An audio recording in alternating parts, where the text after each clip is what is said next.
Hey, Tim, we're going to find out what it's like to be a traditional archer. Hi, my name is Roy Canterbury. I'm going to be your host today on Archery Talk 101, and we have a special guest on today. Mark is joining us. Mark, introduce yourself and tell us a little something about you. Well, my name is Mark Helsel. I live just south of Grand Rapids, Michigan. So kind of southwest corner area of Michigan. Been hunting since I was legally able at age 12, but I started shooting a little fiberglass bow at probably nine or 10 years old. So I'm 54 now, so it's been a couple years. I was way deep in the compound world. I shot all over the place. I was sponsored at one time as a factory shooter for elite archery for a few years. That got to be too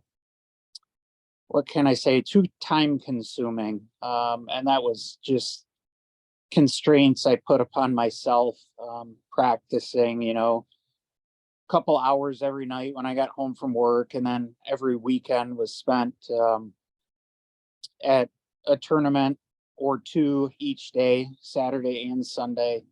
And it just took its toll. Too much time away from the family, and too much time just invested. And I got to the point that if I couldn't hit a dime at 40, 50 yards, then I was frustrated. Got tired of the tweaking and turning and adjusting and tweaking and turning and adjusting, and just was looking for a simpler path. And I had always had a affection for traditional archery, the simplicity, the tradition, the heritage, the romance, if you will. And at the same time, my daughters, I have twin daughters. They're 22 now, but they were shooting with me, and it got to be where I'm, shooting way back at the far stakes, and they're of course shooting way close at the kid stakes. And I thought, I'm going to do this traditional thing, and I can shoot right up with them at the close stakes or the kids stakes. Yeah. And so it was, kind of a just natural progression from there. Sold all the compounds and committed to the traditional, lifestyle, if you will. Yeah, there's a lot of people will do that. I've talked to several archers that are the same deal as you. They went to the compounds and now are going back to traditional archery, and it's been around a whole lot longer than compounds. Oh, absolutely. Yeah. And not, of course, not taking away anything from compounds. I of course shoot. Many of my friends shoot compounds. Actually, my son, 17-year-old son, shoots a compound. But he told me the last time we were on the 3D course, he said, I think I want to try the traditional thing. Traditional thing, yeah. I think I can do both. And I said, well, sure. So I actually picked him up a Java Man elk heart at the Compton show that was just this last weekend in Michigan. So what was it that got you started in archery to start with? It was mainly just we lived at the time when I was growing up in a neighborhood development, but behind our houses was an old abandoned apple orchard and fields. And so we could just, as kids, roam wherever we wanted. We had plenty of room. There was no one behind us. I think there was like 120 acres of just, fields and everything else to explore. And at the time, my brother my older brother and his friends had some straw bales set up, and they would come over.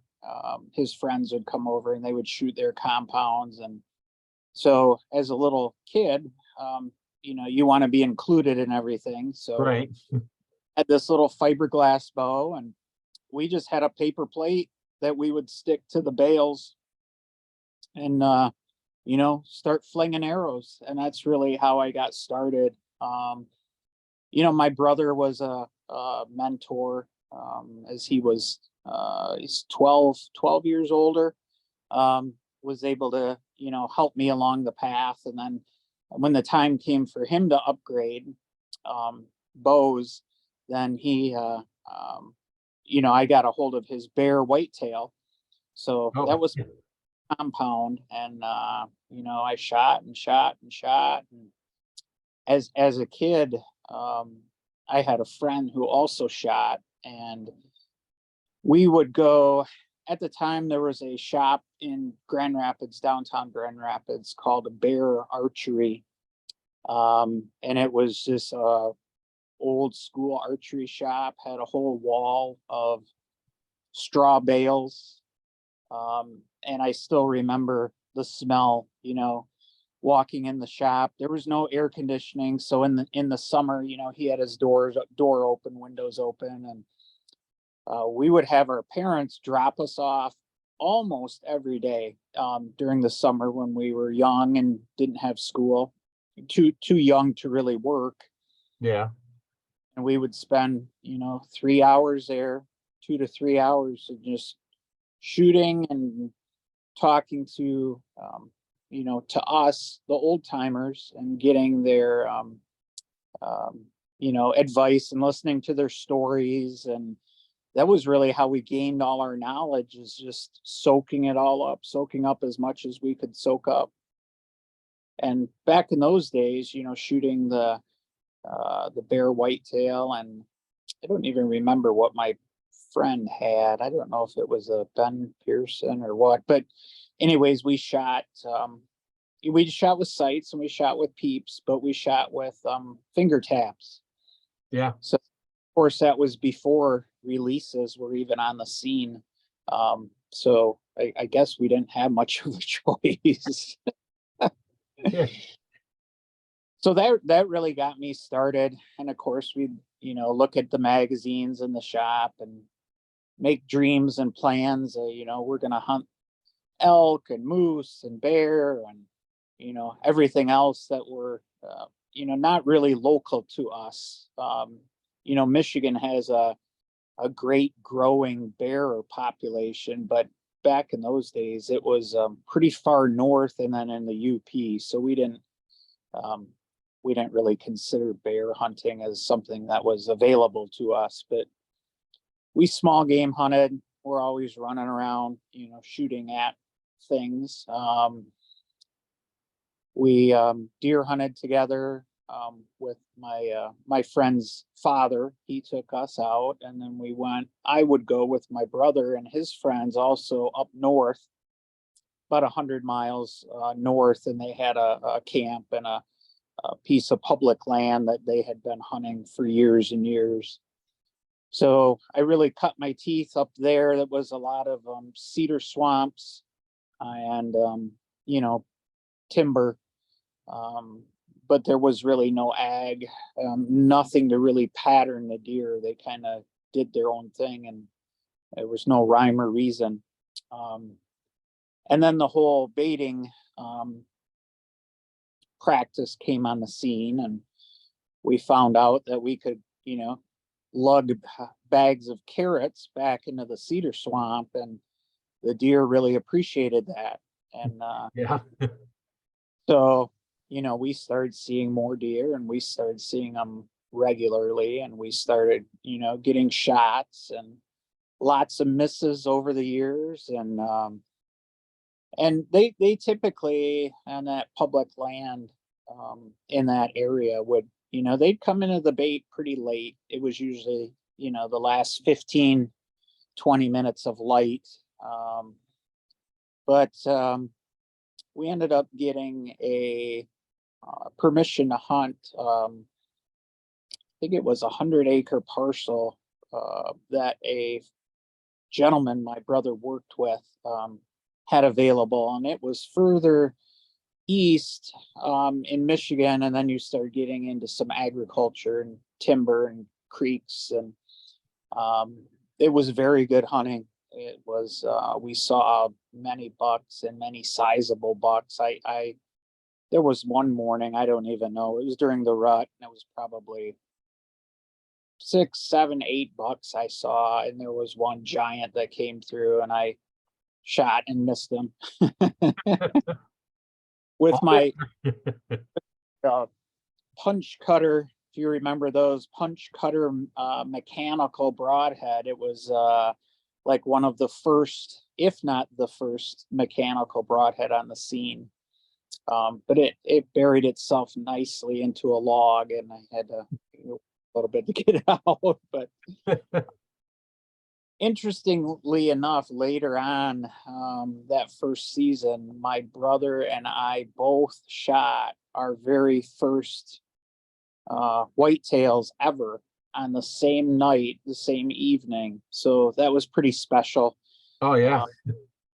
And it was one of those situations we would always try to take a week off during the rut here in Michigan, which usually meant the first week of November into maybe through the 10th, 11th, 12th. It just depended on how the dates aligned. But I was a little burnout, and so I told my brothers, 2 of my brothers were with me, or I was with them.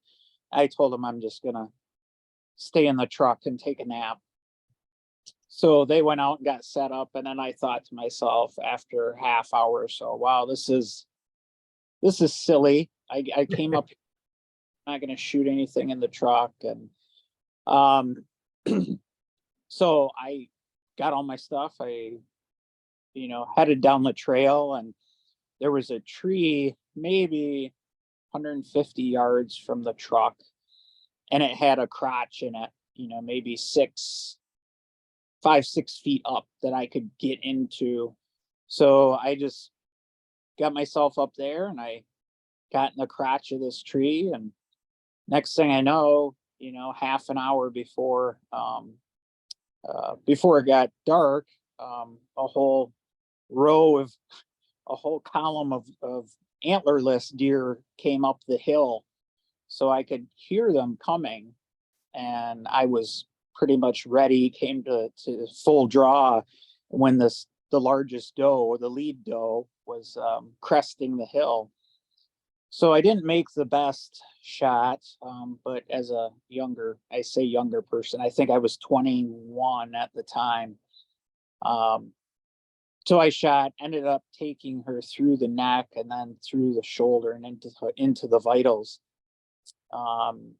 and heard a bunch of crashing.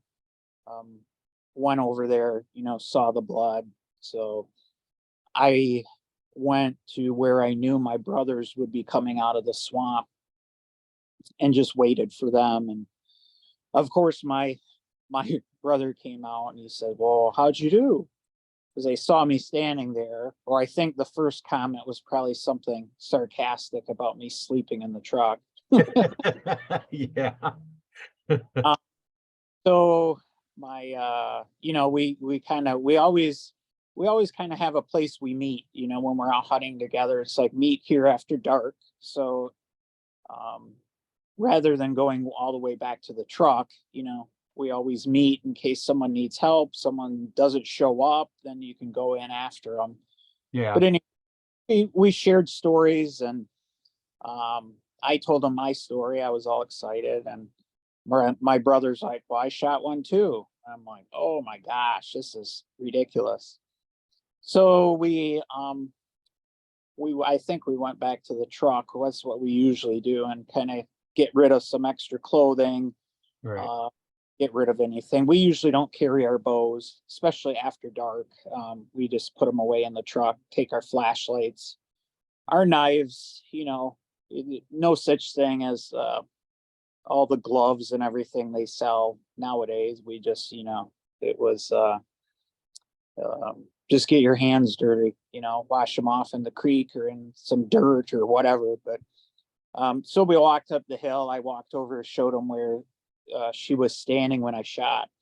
And, there's just blood all over the place. And you could a blind man could follow it. And it went right down the hill, as they often do, right back the way they came. And it looked like you just had a 5-gallon bucket. We're dumping it everywhere.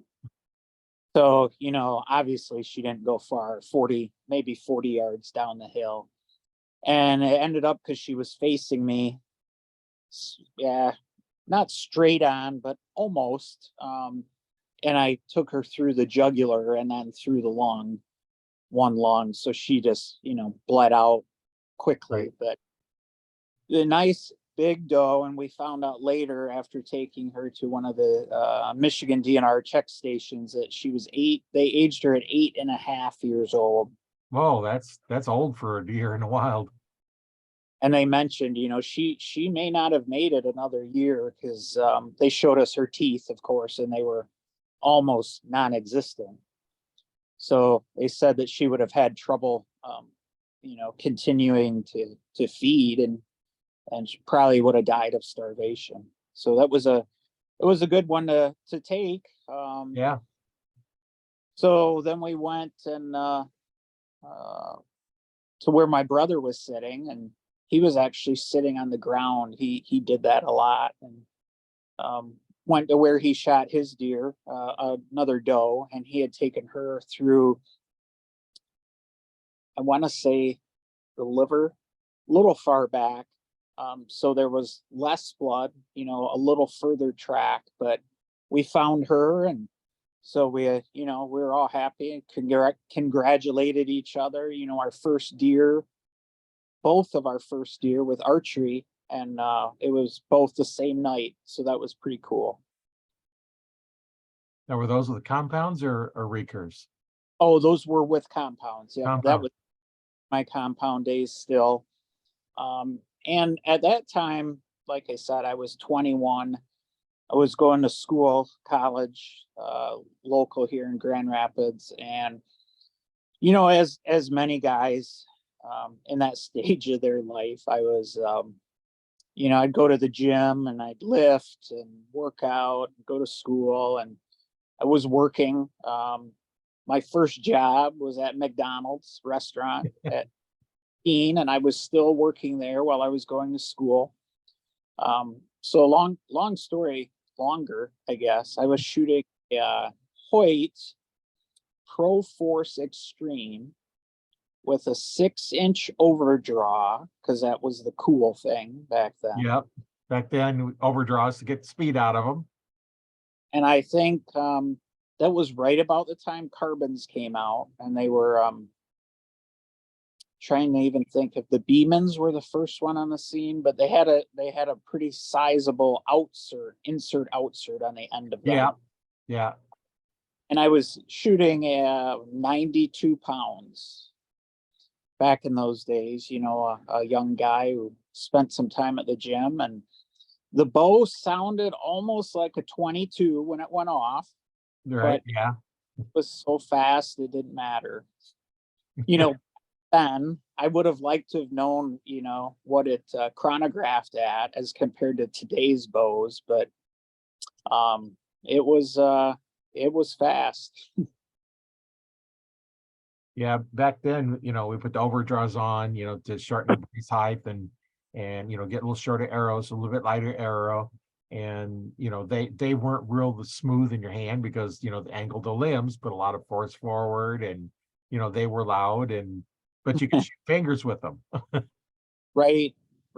These new ones that are 32, 34 inches. Yeah, unless you got like a 26-inch draw length, I'm 20, I draw 29, and I can't shoot fingers even back when they were, 34, 36, because my draw length, my ring finger would go numb. So I had to do the release because it just went numb on me.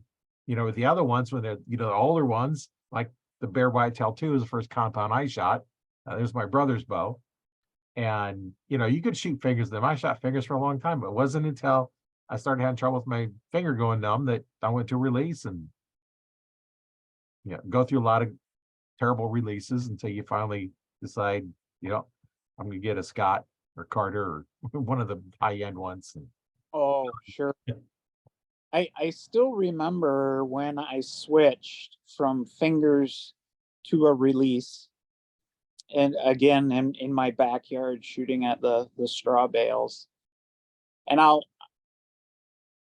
I'm the type of person that, when I get frustrated or things aren't going my way, sometimes I get a little what do I say? I get angry. So I don't know how many times I threw that release, just because it was so new to me and so foreign. It was like giving me the most horrible target panic, and I jerked and yanked, and arrows went left and right and high and low, and I thought, this is insane. But I stuck with it because it was the latest and greatest and coolest thing, and finally got acclimated. A big part of me now wishes I would have just stuck with fingers, because I could have made the transition into traditional easier. Right. Yeah, and some of those old releases they just were not very good at all. I actually had a release break on me. The head just come loose. I was about halfway drawn back, and all of a sudden the head just come off, and of course, it sent the arrow up into the ductwork down at the range. And yeah, we were shooting back about 30 yards back, and I found the head of the release almost up to the backstop. So it was like 20, 30 yards down range. It went flying. I was shooting 70 pounds, and I wasn't at 70 yet because I wasn't at full draw. But yeah, it just went loose. And yeah, the weird part is the brand name of the release was Fail Safe.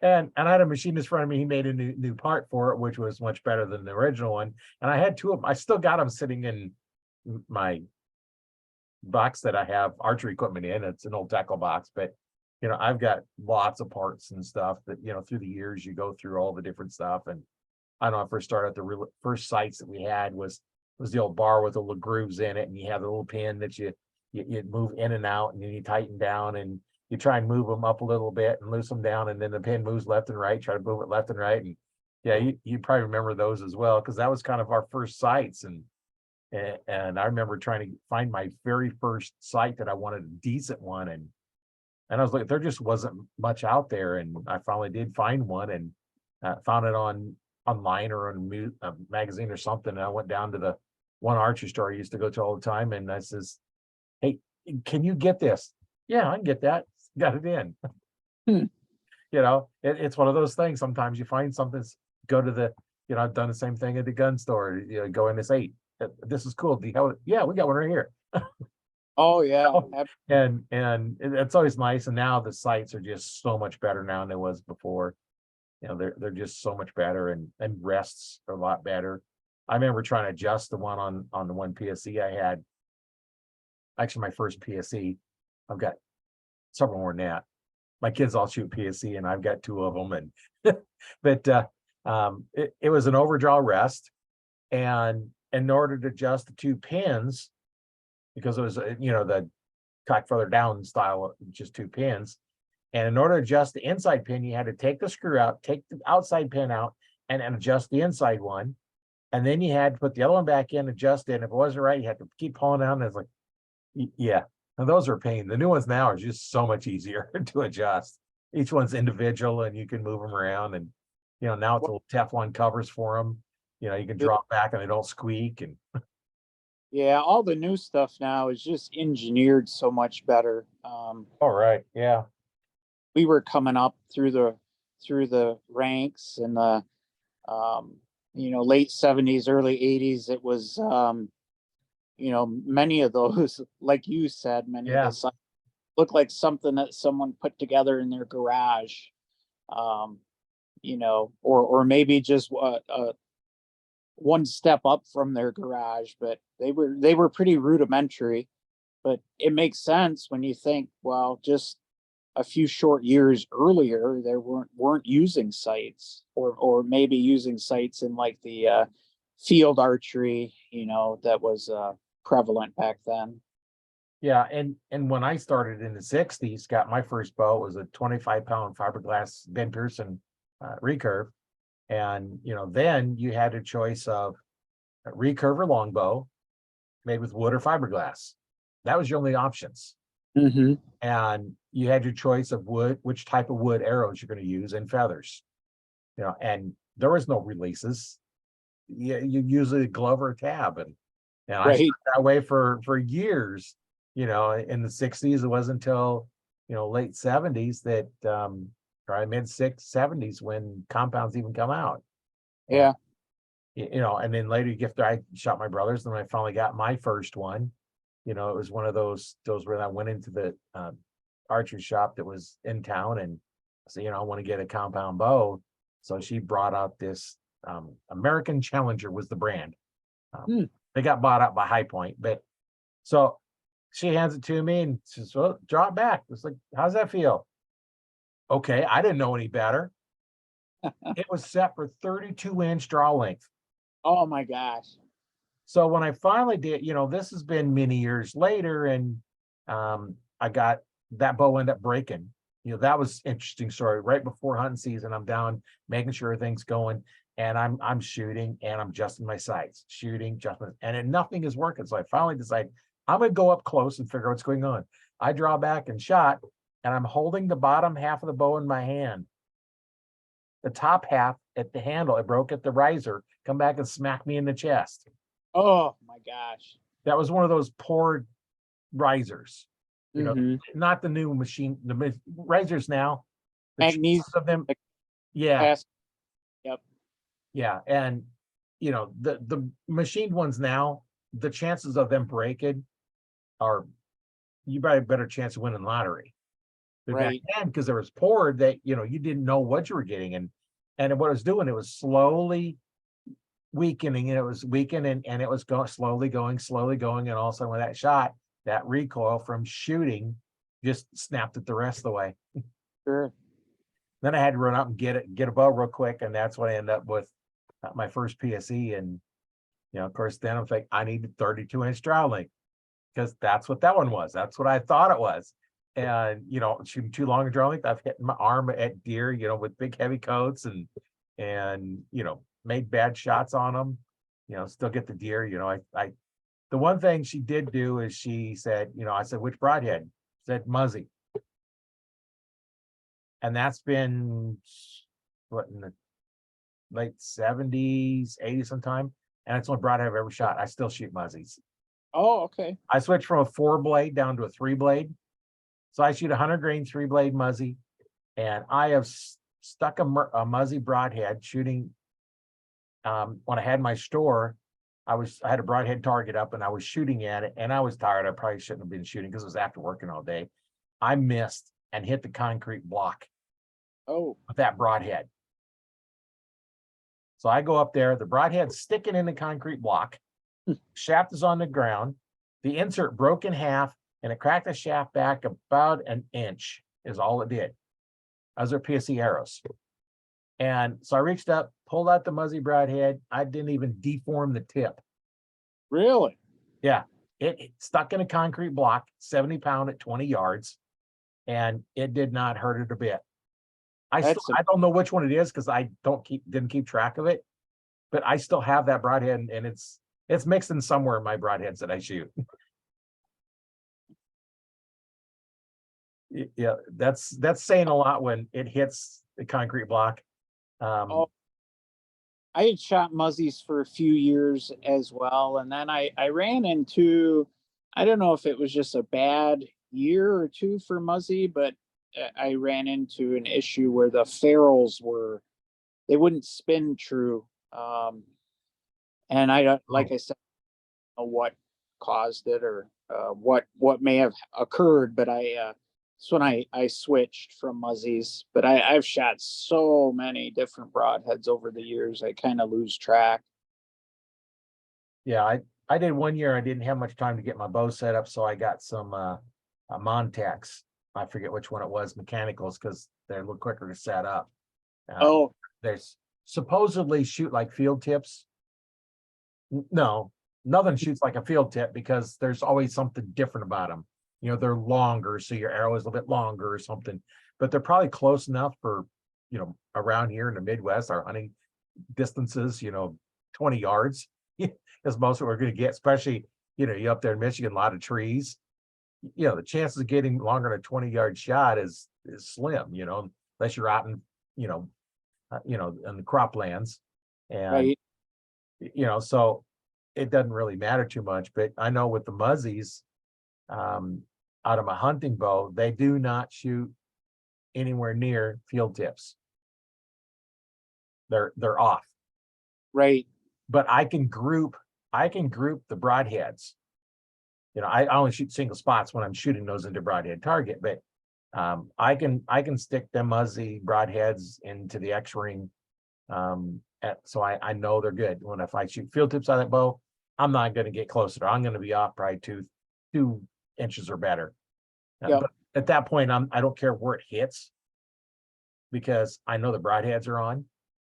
Right. And I have another bow if I'm going to shoot field tips, you know, for score like 3Ds and stuff. I have another, you know, PSE like 2003, and my hunting bow's a 2001 PSE. So yeah, Well, I haven't gone to the new bows.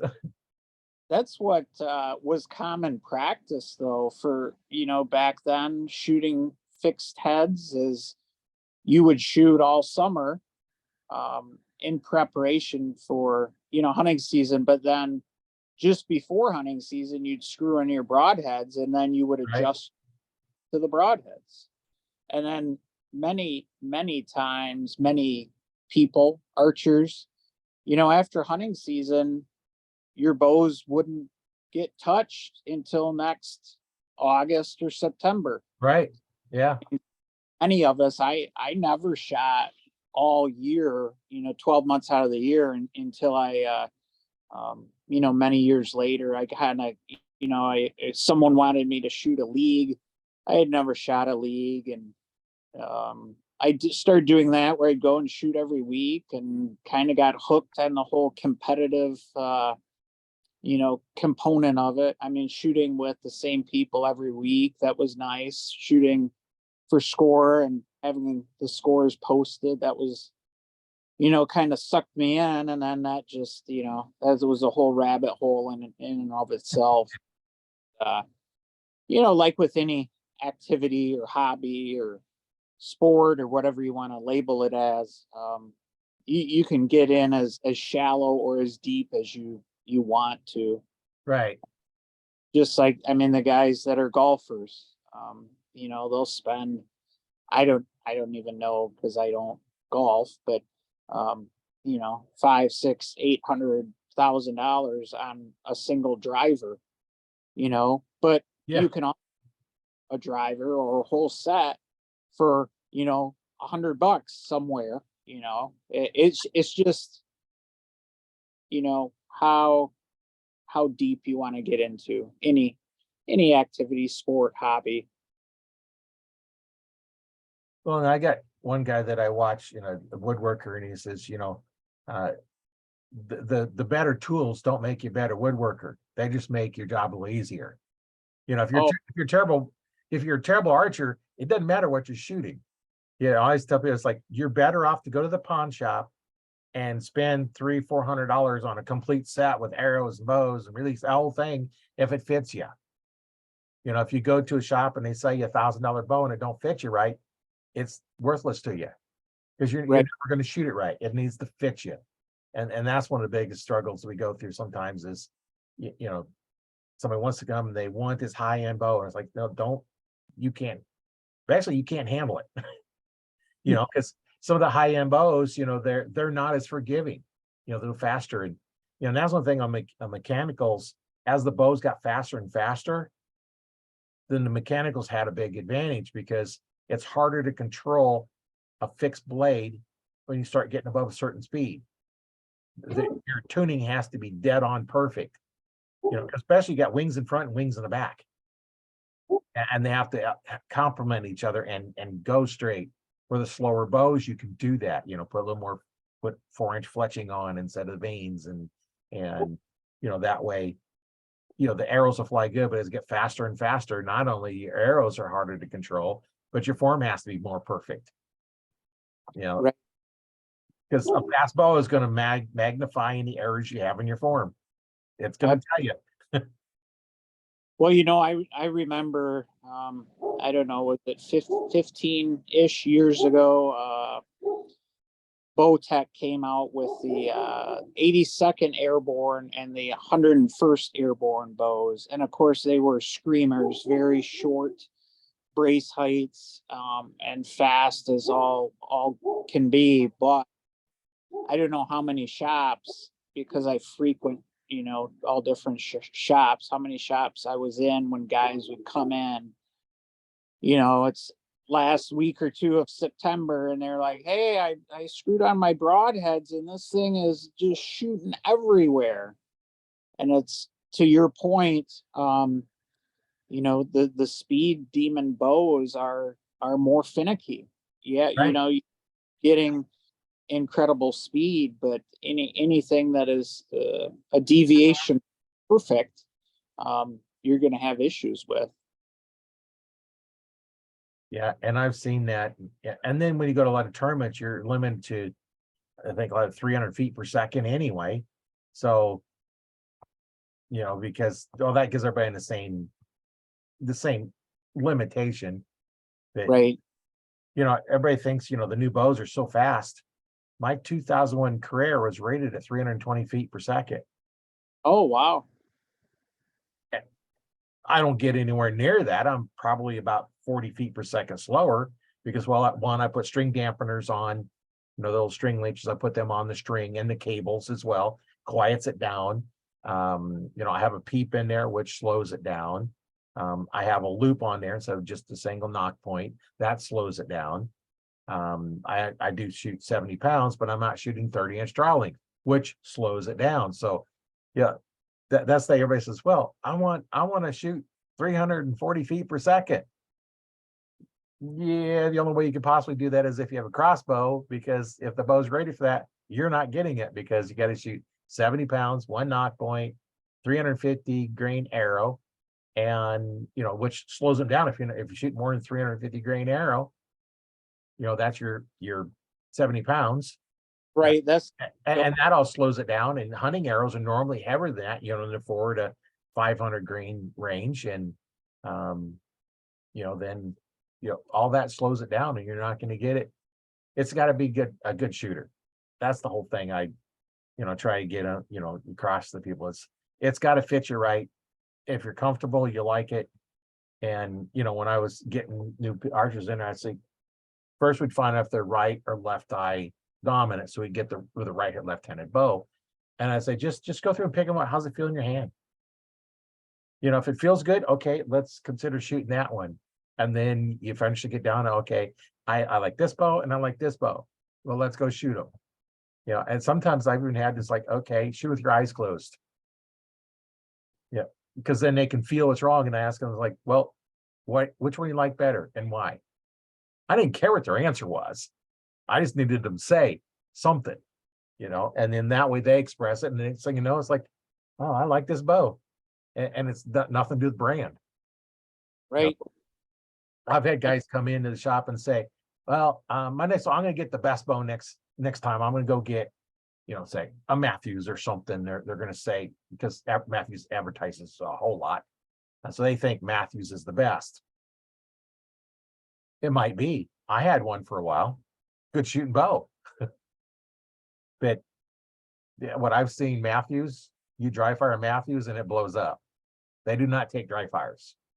Right. I've seen some PSEs get dry fired, and I've heard them in San Nicolas, and it's like, yeah, check it over quick. Nope, nothing happened to it. Yeah. And it, so many times guys come into the shop and they come with their buddy or their brother or their uncle or whoever, and well, they all shoot Matthews. I need a Matthews. And I always used to ask them, well, have you shot any other bows? Don't you want to see what you might like? and not just follow the crowd. But you Right. know, a lot of guys, that's what they want. Their buddies shoot deer, their buddies are successful, their buddies are the club pro, you know, so to speak. Um, and they're shooting bow, you know, brand X. So naturally they want, well, give me brand X. Well, and one thing that Matthews does really well that helps push their bows is if you're going out to make money and you win a tournament, they're going to give you X amount of dollars for winning a tournament. But Matthews pays you additional if you're shooting a Matthews bow. Mm-hmm. So now I'm an Money. archer. I'm going to win this tournament. I'm going to get this my money, but I'm going to double my money if I shoot a Matthews bow. Which one am I going to shoot? Right. I can shoot any one of them. Right. Well, and you look at, you know, the all the top archery companies now are offering the contingency money, right? And for a while there, it was a little bit of a what do I want to say, like a battle. You know, who could offer the best contingency, Right. Yeah. highest amount to attract the top archers. And for, you know, I would say probably in the last 5 years, you saw a lot of archers, you know, jumping ship from the company they were with for, you know, a considerable amount of time. Right. And the thing that always, and this is just me, but the thing that always frustrated me was I always shoot what I consider the best, and that's for me, the best Right. for. But even if that means there's no contingency, you know, I always try to stay true and not, you know, not be lured or swayed by popular opinion. I've kind of just decided what I like the best, and I follow that path, or what shoots the best for me, what works the best for me. Yeah. You know, but you know, they say money makes the world go round, right? Yeah. Well, I know when I had my store, you know, that's almost 20 years ago when I closed it, but or sold it. Yeah, if somebody had an open mind and was shooting Matthews, come in and shot my high-end PSEs, I'd get them in a PSE every day. Mm-hmm. They were just I just thought they shot better. Anybody with an open mind, I could get them into it, you know, out of a Matthews. Now the other bow manufacturers, except for Hoyt, it was for Hoyt shooters, it was real tough to get them into liking the PSEs better. Just for some reason, you know, Hoyt's that just it was just hard for them to get out of those. But any other Right. boat manufacturer was that was easy, you know, because it was a step up. But Right. you know, there's so many new ones out now that, you know, I just don't have time to go shoot them all. And you know, I have no desire to shoot some of these new ones because I don't want to buy a new bow. And Well, I used to use that too to say if you're not going to buy a new bow, don't shoot it because you're going to want it. I remember back in the day, you know, the PSEs were quite heavy. You know, they were I think, I want to say like an overbuilt bow. And I'm talking like hunting bows, not competition bows Right. that you want heavy. Um, but that was probably, like the early to mid 90s that I'm talking about. And that's what always kind of swayed me away from PSE, was just they were so heavy.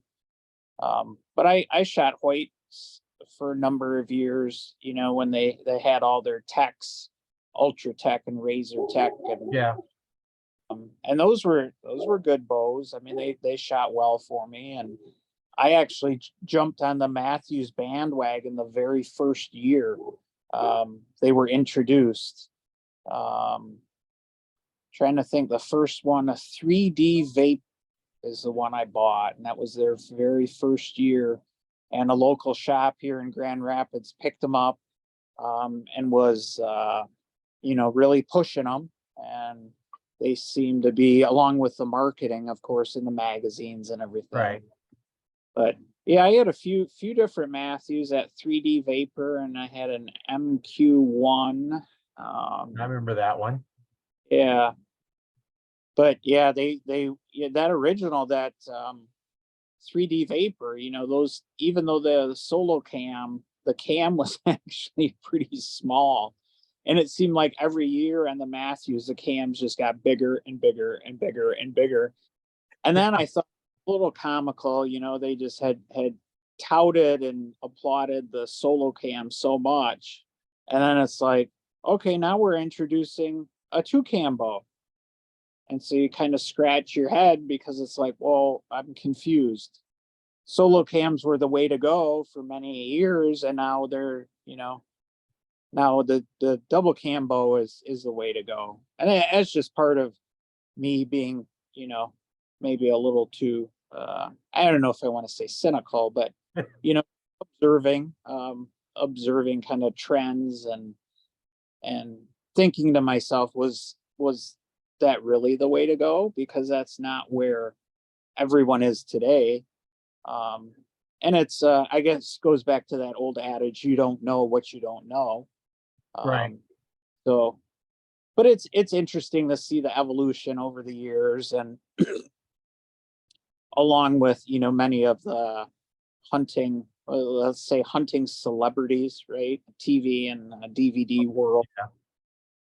Yeah. This brand X is the best bow ever, and we kill all these deer, and then 5 to 8 years later, oh, now brand Y is better, and we're gonna, Right. Yeah. oh, okay. Yeah, it's whoever makes the best deal, that's pretty much about it. And Yep.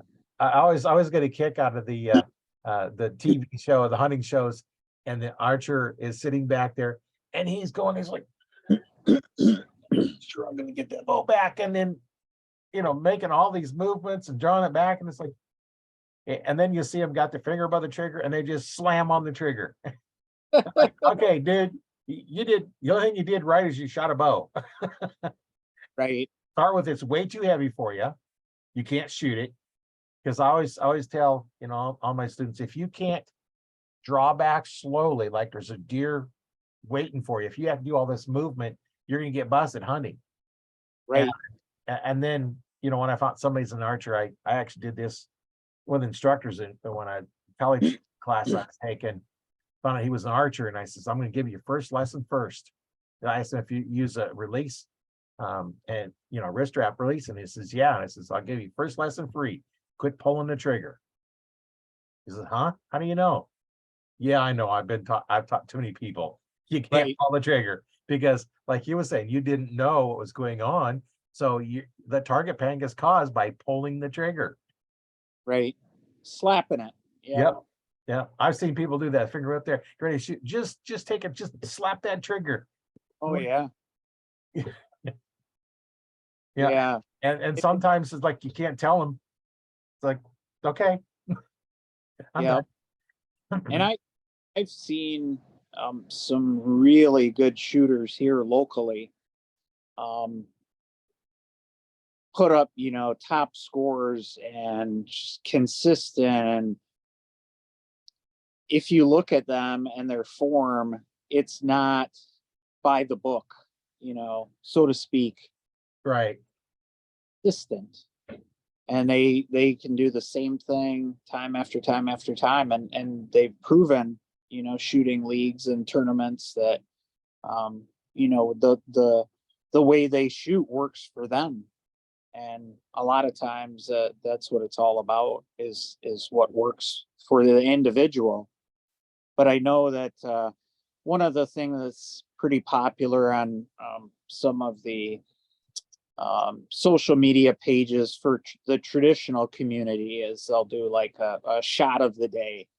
So they'll say, well, you have to stand on 1 foot and shoot, 15 yards, whatever. So different things. But the one I really liked the other day, and I don't remember who did it, but it was a take 10 seconds from the start of your draw to your shot.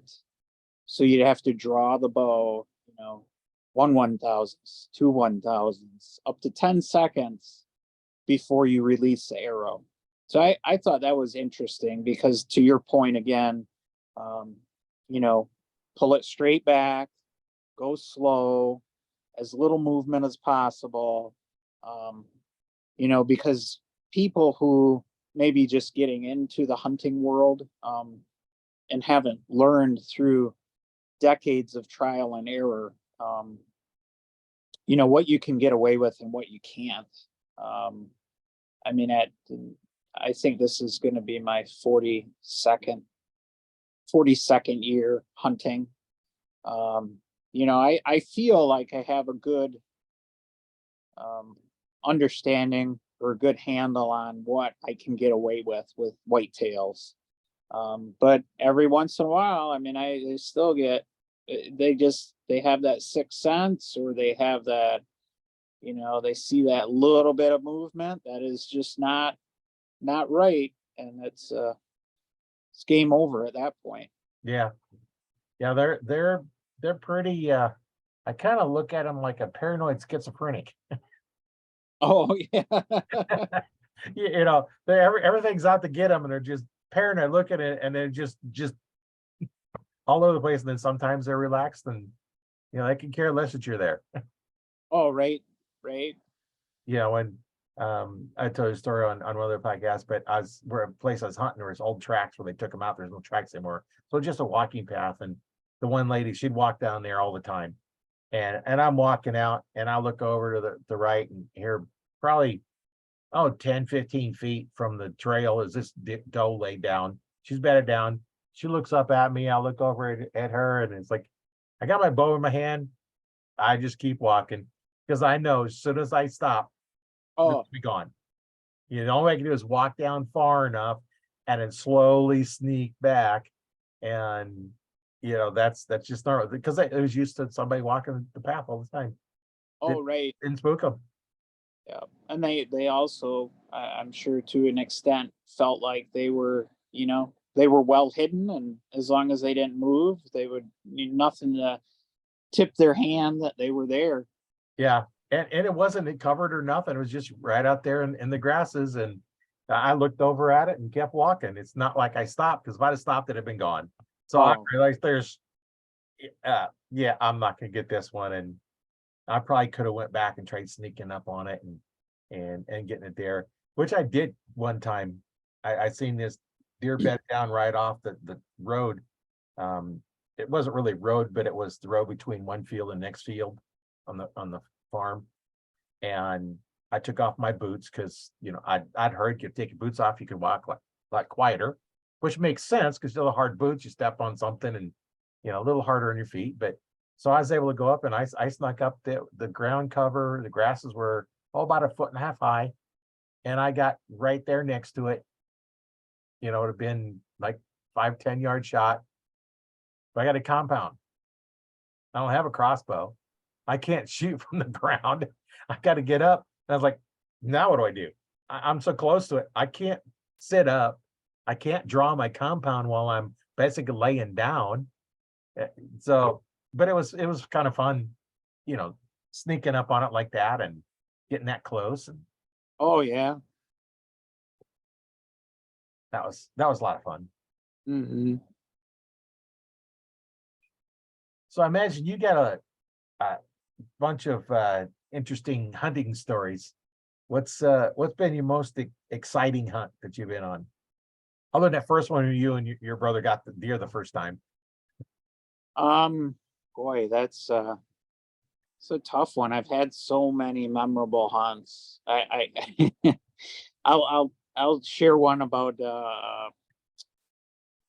a buddy and I were hunting, and his parents had a cabin in a little bit of land. I don't know, 10, 15 acres, but it was all surrounded by public land. So it was a nice area, and the stands were all within 100 yards or less from the cabin. So it was nice just to be able to get dressed in the cabin, walk out the door, and be hunting. Well, this again was during our baiting era. And we had, all the stands had bait at them, and we found this stuff that another buddy had turned us on to, and found out that it worked really well. It was just liquid molasses from the local feed store. Oh, yeah. But we had never heard of it. We weren't farmers, of course. So anyways, we got this, we put the carrots out, we'd pour this, we always called it, jokingly, we called it the magic gruel. Get the magic gruel, pour it over the carrots. So anyways, there was a one stand he was hunting, and he could shoot a target lights out, but you put a deer in front of him and he went to pieces. So there was many times that he would empty his quiver. I don't know if it was 5 or 6 arrows, and then get down and go get his arrows and then climb back up in the stand. He had had enough of that. So he's like, you need to go sit in that stand. And of course I wasn't going to argue with him. So I went and sat in that stand the first night or first afternoon, and sure enough, this was, I don't know, fairly early, an hour before dark, plenty of light, and I see some movement. Well, the stand was right on the edge of maybe some 12-foot tall pine trees, and they were fairly thick. So we put the bait like in a little, a natural hole in pine trees. So the deer would come in through the pine trees, and you couldn't see them until they were virtually right there, or you picked up movement coming through little gaps in the pine trees. So I see this deer coming in, and I'm like, oh my gosh, it's a buck. And let me try to think. It may have been, I think it was my first buck with a bow. And I was shooting that same Hoyt, the 92-pound Hoyt with the overdraw. And he came in, and I picked a little hole in the pine tree before he even got to the bait where his shoulder was. And I shot, and of course, bang, crack, and then he ran off, and that was just the bow going off and the arrow hitting him and him bolting. But so I went back to, I think my buddy stayed at the cabin that night and was watching TV, probably taking a nap. And I went back and said, well, I had a buck come in and I shot it. And he's like, oh my gosh, oh my gosh, oh my gosh, And there again, I think we were 21, 22, we were young. Yeah. People I look at now as kids, we were kids, I guess. So we started tracking, found it. He never left the pines, probably only made it 30 yards. And that 92-pound Hoyt, I remember, when we gutted him and dressed him and everything, it had gone through like both the shoulders, like nothing. And of course, lungs, top of the heart. So he was, and I don't know, that may have been a muzzy. I don't recall. Like I said, I've shot so many heads. I shot wasp for a while and satellite, and I think, of course, the muzzies, and I think maybe the razorbacks, but so many of the fixed heads before the mechanicals came out. But yeah, that was a fun story, because I know for a fact he emptied at least one quiver at that same stand. But later in that year, it was in December. There's snow on the ground. It was, I think, around 12 or 15 degrees. And I had gone out in the morning and sat in a different stand, no bait at that stand, just some runways. And I had a spike come in that I was going to shoot. And so after sitting there for a couple hours in those temperatures, I got maybe to 3/4 draw with that 92. And it was like I hit a wall. My back just stopped. And I'm like, uh-oh. So of course, being young and dumb, I just, gritted my teeth and yanked it back and felt something pop in my back. Ended up missing the spike, but yeah, it's those, a lot of those hunts we did as young guys with no responsibilities. It was a lot of good times just hanging out, and we had no plans or aspirations. Of course, we would have liked to have seen nice bucks, mature bucks, but pretty much anything that came in was getting shot at. You know, if it's brown, it's down, we used to say. I'm sure you've heard that before, but it was just, hey, whatever we get an opportunity at. I mean, we eat all the venison, process it, butcher it ourselves, and it's just about meat for us. So to I guess further on that story, I hunted for years and years in Michigan and shot, shot deer, shot bucks, shot, 6 points, 8 points, decent bucks. But I got to a point, and this was would have been 2007. And that was the same year I started shooting in a league and getting the competition bug. But anyways, I had an opportunity to go down to Illinois. And I thought, I kind of need to figure out if it's kind of a, what do I want to say? Ego check, am I a good hunter, and do I have what it takes? So I booked with an outfitter in Illinois, and he I had never heard of these before, but I guess they're popular in the South, and he was from the South. Is like a hunt club. So there's a piece of property, and there's so many guys in this club, but you're not all hunting at the same time. So there was a period, I think it was in October, you could hunt as much as you wanted, anytime you wanted. But then November, you had to pick a week. I think November, maybe early December, you had to choose a week that you wanted to be there, because they limit it to what their bunkhouse could, occupy with guys sleeping there. So anyways, went down there. Actually, I don't know if you know the name, Clifford Neames. He used to do some video work for,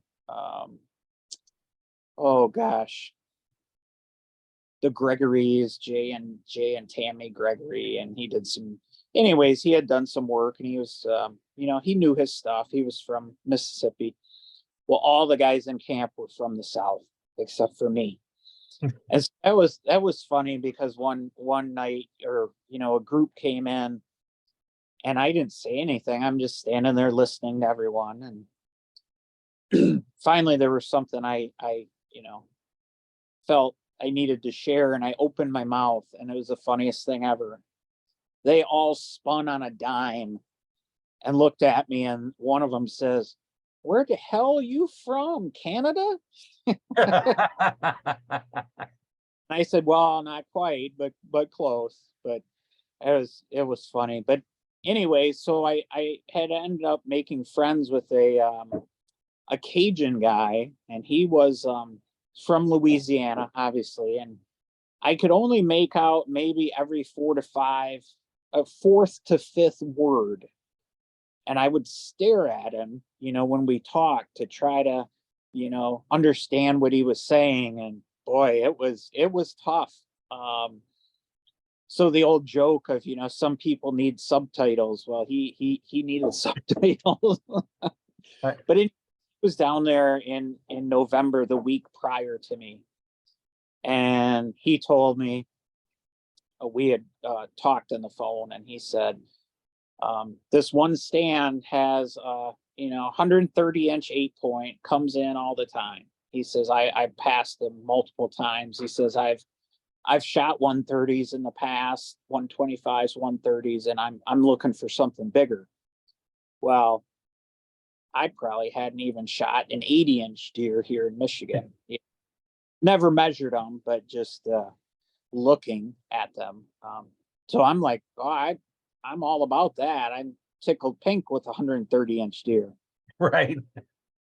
So went in,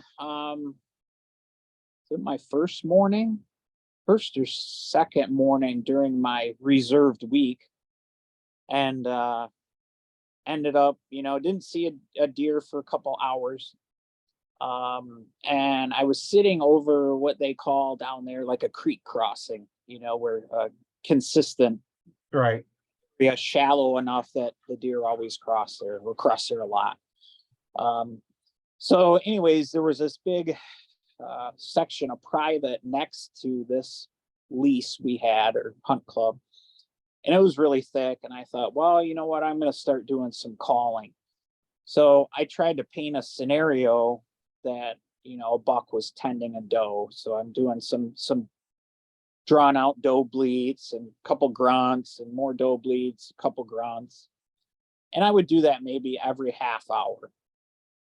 Well, next thing I know, after I think it was like 2 sessions of that, I look through, there was a bunch of popple trees, and here comes this buck. And the first thing I noticed about him was he's having to turn his head to get it through the popples, to get his aim through the popples. And I'm like, oh my gosh, oh my gosh, oh my gosh. Well, I had shot a lot that year, and I was pretty confident in my shooting. I was shooting a Bowtech Commander, which is that goofy limb design they had that split like a Y and then the limb was on top of it. It's kind of like some of the Hoyt bows are now, but not as, I guess, more pronounced than what Hoyt's design is. But anyways, he went down in the creek, and the bank was high, so I couldn't see him at all. And I thought, okay, he's going to come up out of that creek bed, and he's probably going to stop and look around. So I came to full draw, and I couldn't see him. But I mean, a second or two, and he crests that creek bank.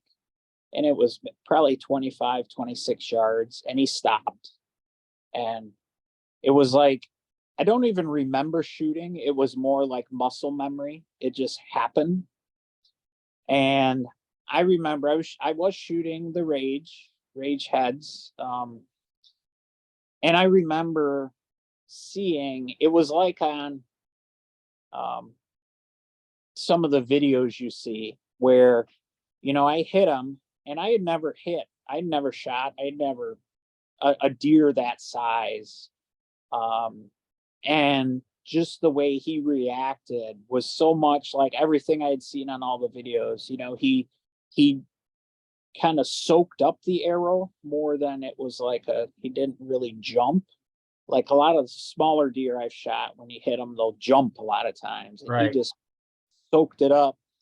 But I remember seeing immediately there was blood pouring everywhere. And I was just, holy moly, this is when I need a video, I need a video, whatever. But anyways, I watched him run, and he ran maybe 40 yards. And I didn't see him go down, but I just didn't see him anymore. I didn't see him. I didn't hear him. I just like lost him. So I was like, oh my gosh. So I always, my brother always taught me that, you shoot a deer with a bow, you wait a minimum of an hour. Minimum. Yeah, for a good shot. Yeah. Yeah, for a good shot. Right. So, I knocked another arrow because I had a doe tag. And I just sat there, calmed down, an hour went by or so. And I'm like, okay, I'm pretty methodical when I get in and out of a stand. So I kind of have a process for, taking the arrow off my rest, putting it in the quiver, packing this up, packing that up, taking off heavy clothing and stuffing them in my backpack, lower the bow, put my backpack on, and then I unclip from my harness, and climb down. So anyways, that takes, that process takes a little time. But anyways, since I saw where I hit him and I saw the blood there, I just made a straight line to where I thought I had last seen him. Well, I walk over there, and of course, I'm more in a hurry than I should be. And I'm like, where is he? Where is he? Where is he? Well, it was all tall grass. Yeah. And he was in, so I didn't find him immediately. As of course, panic sets in, and there was like a little deformation in that grass, and that's where he was, in this deformation. So until I walked practically right up on him, I couldn't see him. And it was one of those things, when I found him, it was just, I was in awe, because I had never shot anything mature. And I say mature, I think he was a 3-year-old. So it's not like he was 6 or 7, but Right. to shoot a 3-year-old buck, I was beyond ecstatic. And that that July, my dad had actually passed away, and so it was, special for me. And my dad, while after, how can I say this, during my lifetime, he never hunted. He had hunted when he was young, but then had been drafted into the Army during the Korean War. And he said, I was lucky enough to come home. He says, I'm not going to go out in the woods and get shot at. So he never hunted while I was alive. But it was just kind of a special thing, because he was alive when I got my tag, my Illinois tag, and I, talked to him about it, and he was excited for me to go. And then that same year in December, I went to Iowa for their gun season, which I took my muzzleloader, and I shot about 140-inch 10-point in Iowa. So I shot them both that same year, and it was just, for me, I felt like my dad was helping me out when on both of those hunts. It was special in that way, but it was also special in me, really, at least in my own mind, but affirming that I was a good hunter. I could take 2, decent mature bucks in 2 incredibly different scenarios. And it gave me all those years of hunting Michigan and going through because my brother and I had always done the whole scent control thing, and to like the extreme where we'd wash everything, we'd store them in Rubbermaid totes. We took a shower every morning. We drove to our spot. We got out of the truck. We stripped down pretty much to our underwear, and would put our hunting clothes on. And this was even if it was single digits, you just do it a lot faster. Yeah. But so it was like years and years and years of going through all of that and not really ever having, I'll say, luck or an opportunity in Michigan, and then going to Illinois and Iowa and having it seemed having that pay off, come to fruition, that, hey, this was it is good practice. And I still do it to this day, and my kids do it. And, I think I've kind of proven to them in different scenarios over the years that it does make a difference, especially in areas that are heavily hunted, a lot of pressure. Right. Well, public land, close to a bigger city. Grand Rapids is the second biggest city in Michigan outside of Detroit. So you get a lot of guys who want to just drive 20-30 miles from home or less and hunt the public land that's close by. So it gets more traffic. And then some of it has higher numbers of predators, coyotes, and up north you get into bears, but and some cats, but I don't think they have nearly the impact that the coyotes do. And the bears secondarily, but I think the coyotes are the worst. Yeah, coyotes and bobcats take a lot of small deer. Yeah. Yeah. And so speaking of that, another story for you. In 2019, I drew a bear permit for the Lower Peninsula, which took me 15 years of accumulating points on Michigan's point system. So I finally drew in the unit I wanted to draw. That's only 100 miles from my home, and found an area to hunt, baited it. Had a friend of mine who lived in that area who kept it baited while I was back home, waiting for the season to open, and had some huge bears on camera. I mean, 450 plus pounds. Big bear. Big bears, yeah, but they wouldn't come in much or at all.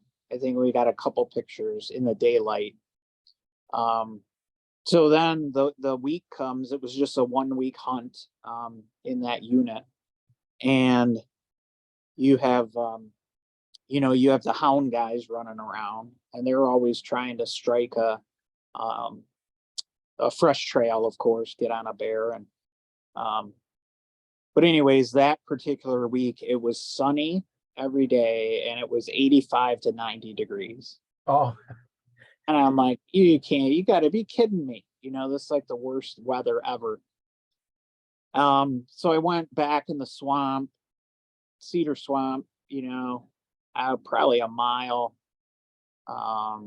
crossed a couple little creeks, tried to get down where it was cooler. The weather was cooler, because of the creeks and all the cedars, and thought, well, maybe that was the ticket. Well, anyways, back to my point, I'm sitting there one night, and I had a little creek behind me, actually, and I'm just kind of looking around, and I catch movement out of the corner of my eye, and I look over there, and I'm like, oh, that's a cat. Like, what the heck? Because there was no houses, anywhere for probably at least a mile radius, probably mile and a half. Not that a cat couldn't, go that far by any means, but it's a regular house cat. What's that? It's a regular house cat. Yeah. Well, then it dawned on me. I was like, that's not a cat. That's a freaking bobcat. Oh. So in all the years I spent hunting cedar swamps, everything, I had never seen a bobcat. I'd seen tracks in the snow in the spring when there was steelhead fishing and different things. I saw, quite a few of the tracks in those times. But anyways, I was able to get my phone out and get a little short video clip of him just walking along that creek. And I could have shot him, obviously, but number one, it wasn't season, and number two, I didn't have, so but it was just cool to watch him, just witness him and in his natural habitat, and he had no idea I was there, so that made it even better. Yeah, it makes for a good thing going on when you can see you're up there and they don't even know you're there, and they just kind of walk by. Yep, exactly. And kind of on the whole traditional archery theme, I was wearing, on purpose, old threadbare camouflage, the old World War II or whatever they call it. Just kind of that was my last night that I was able to bear hunt. And I'm like, I'm just going to wear my old school stuff and maybe it'll bring me some luck, some karma. Didn't work. I didn't see, didn't see. Yeah, that was 52 hours in a tree stand that week is what I figured I had in. And A lot of hours. hours, never saw a bear, but they say it's a journey, right? It's Yeah. Well, you got a good story out of it though. That yeah, bobcat coming in. yeah, absolutely. Yeah. Well, it's been great talking with you. We had a lot of good stories, and I always get something out of each of these podcasts, and hope you got something out of it too. And nothing else, we got to chat and know each other, a little better. Sure, absolutely. And I certainly appreciate the opportunity and your time as well. It's a lot of fun. I like doing these. The podcast is monetized, but I don't get much out of it. It's just a few cents for everybody that listens to it. But hey, that's not why I'm doing it. Oh, It's a lot of fun. I get to talk to archers all over the world, and um, just I've got this associated with the Archery Talk 101 Facebook group, and in there, if you have any questions or once your form checked, upload a video, and then somebody can look at it. Whether we're shooting compounds or shooting recurves or longbows, we got people in the group that have a lot of experience, and that's just kind of what I'm building, a community of archers kind of helping each archers out, and that's always a fun thing to do. yeah. Uh, Well, it's funny, but the whole social media, internet world is one of the best things ever. And at the same time, it's one of the worst things ever. yeah, yeah, You, it definitely can be. yeah, you can get a lot of misinformation at times. But yeah, when somebody says, how's my form, and they say practice more, yeah, Yeah, that's not an answer. You got right. to do it correctly, and and then when I was initially building the group, I said, well, hey, come to this group, upload your video. Someone's going to give you some suggestions on what to try, and so a lot of them do that, and I think a lot of them don't realize they can do that. But hey, I try to help them whenever he can, and that's just the way I run that group, is providing value, and that's Absolutely. that's what's great about that. Is it's been a lot of fun doing, and I wish I had more time to do it, but I got other things going on too as well. Oh, right. Understandable. Yeah, even though I'm retired, it's like, how come my dad was busier when he retired and when he was like, how can you be busier? Well, now I know how. Oh, yeah. You always find ways to fill your time, right? Yeah, yeah. And now instead of working for somebody else, I'm doing what I want to do, and it's not like work, although I sometimes spend way more hours doing stuff than what I should. But well, it's been great talking with you, and I'm sure we'll do this again. And the podcasts come out, twice a week, so make sure you keep up on them. Uh, they're just so much fun, and if you have any ideas, make comments, because leave a comment and we'll check it out and see. And Oh, I'll always link to the description, how to get to the podcast, and or not the podcast because you're already on the podcast, but I link in the description on how to get to the Facebook group and stuff like that. And feel free to join and ask questions. yeah, absolutely. Thank you very much again. Yeah, thanks. Yeah, All I'm glad you come on. I got a lot of good stories. right. Yeah. Well, my name is Roy Canterbury, and I've been your host today on Archery Talk 101.